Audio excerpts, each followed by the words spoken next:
Nós vamos agora, então, determinar, né, as formas modais da estrutura, os modos naturais, né?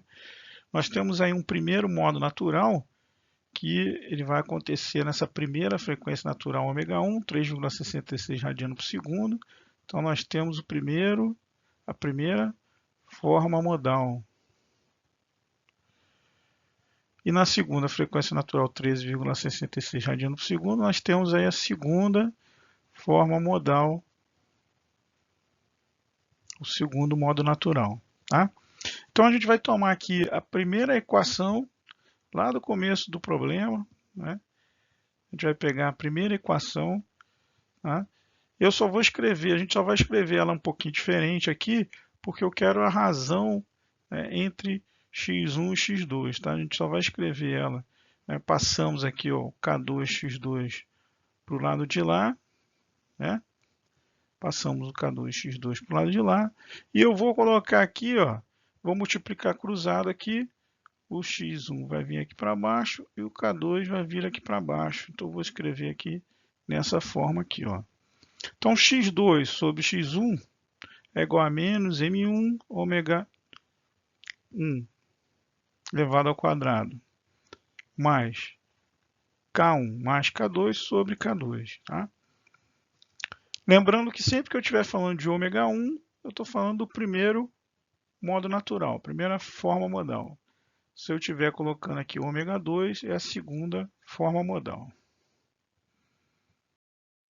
Tá? O nome desse método para resolução chama razão de amplitude, que é exatamente o que a gente está fazendo aqui, a razão entre x2 e x1. Tá? Esse método chama razão de amplitude. Tá? Essa notação aqui, né, a gente vai identificar que a razão 1 vai ser o cálculo da forma modal, tá? Para a primeira forma, né, o cálculo da forma modal para a primeira frequência natural, a gente vai usar esse índice aqui de cima para dizer que é a primeira forma, tá? Então aqui é o x2, né, o deslocamento 2, né?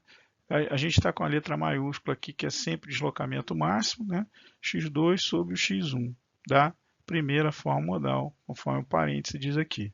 Aqui a razão de amplitude 2, então, vai ser para a segunda forma modal, né? x2 sobre x1, né? Amplitude máxima 2 sobre amplitude máxima 1.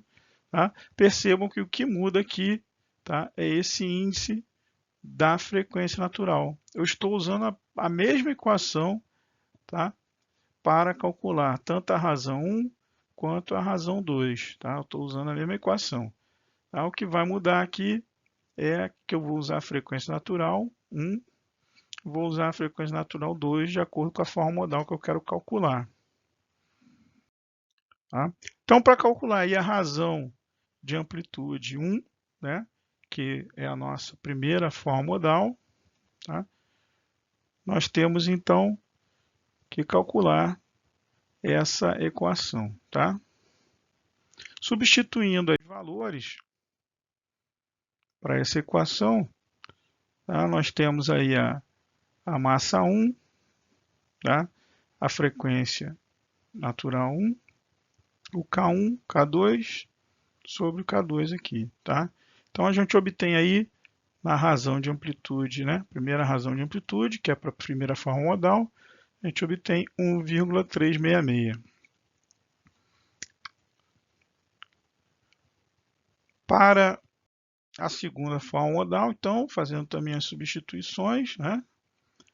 Nós temos a massa, a mesma massa M1, 20, o que muda aqui é a frequência natural, tá? Ômega 2, K1, K2 dividido pelo K2. E aí nós temos aí o valor de menos 0,366 para a razão de amplitude R2. Mas quem é então essa razão de amplitude? Olha só, o que eu vou fazer? Tá? A gente calculou R1 e calculou R2. Agora a gente vai fazer o seguinte: fazer com que x1 seja igual a 1. Tá? x1 vai ser igual a 1. Tá? Então, nós temos aí que a razão de amplitude 1 é igual a x2 sobre x1, que é igual a 1,366, cálculo que a gente já fez. Nós temos aí que a razão de amplitude 2 é x2 sobre x1, que é igual a menos 0,366. Tá? Consideramos, então, que x1 é igual a 1, tá? É unitário, então ele não vai mudar aí o valor dessa fração, né? Dividindo qualquer número por 1 é igual a ele próprio. Então, achamos aí proporcionalmente aí, a proporção entre x2 e x1, tá? Considerando x1 unitário. Esse é o método de razão de amplitude. E aí, a gente também vai escrever isso aqui na forma, né, de vetor, né? Então, nós temos aí que o vetor, então, do primeiro modo natural e o vetor do segundo modo natural, tá?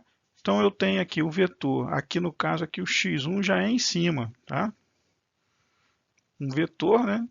x1 vem em cima, x2 vem aqui embaixo, esse aqui para o primeiro modo, né? Então, o valor do x1 atribuído aí 1, tá? O valor do x2, 1,366. Para o segundo modo, então, o valor do x1, 1 atribuído, e o valor do x2 menos 1,366, conforme a gente calculou aí as razões. Tá? O gráfico, né, da forma modal, né, ele está aqui, né, do lado, então nós temos aí o valor do x1 e o valor do x2.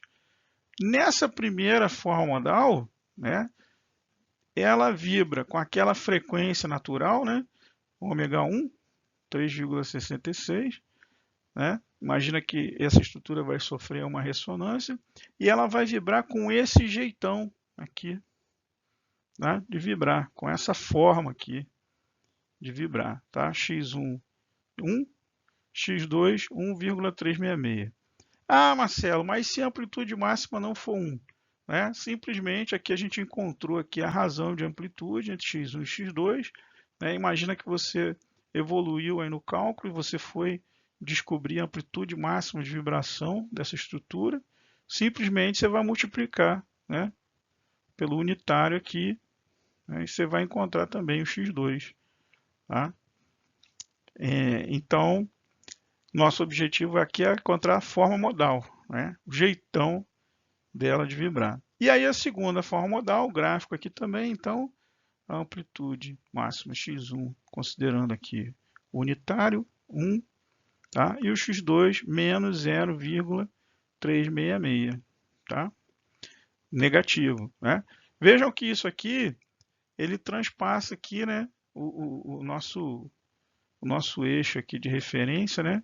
Então ela faz uma curva aqui, né, na segunda forma modal, né? Enquanto a primeira está todo mundo para o mesmo lado, x1 e x2, na segunda forma modal ele já vibra de um jeitão, né, com um shape, com uma forma diferente, né? Assim como a gente viu lá em cordas vibrantes, né?